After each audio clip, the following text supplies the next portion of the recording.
Hey there, today we're heading just a little west of Brookings to a place that's full of small town charm, friendly vibes, and wide open skies. I'm talking about Arlington, South Dakota. Let's take a look. Now this is the kind of town where you know your neighbors and the coffee is always hot. You got Arlington Public School right in town, home of the Cardinals.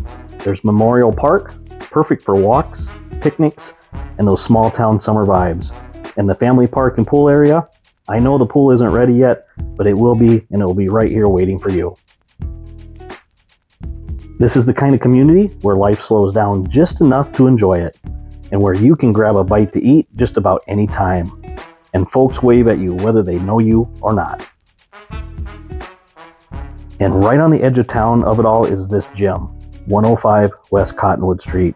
With a name like Cottonwood, you just know it's got to be that peaceful vibe, right?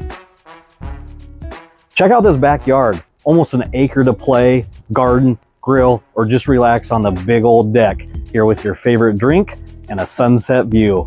Yep, it's that good.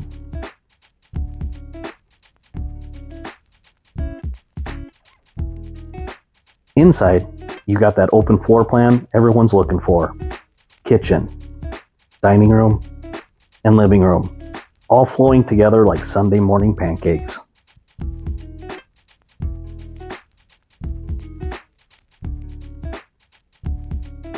The main level has 3 bedrooms, a laundry right off the garage, just because nobody wants to drag clothes down the stairs, and even a full-on dedicated office space, work from home approved. Downstairs, boom, 3 more bedrooms, a huge family room, and a bonus game zone that's just waiting for a pool table, movie nights, or a mini arcade. It's your call. So if you're looking for small town living with big time comfort, 105 Cottonwood in Arlington might be calling your name. So come check it out in person. Call one of the Brookings Home Team agents today. Thank you for watching again, and be sure to follow us on all of our other social media platforms. Bye for now.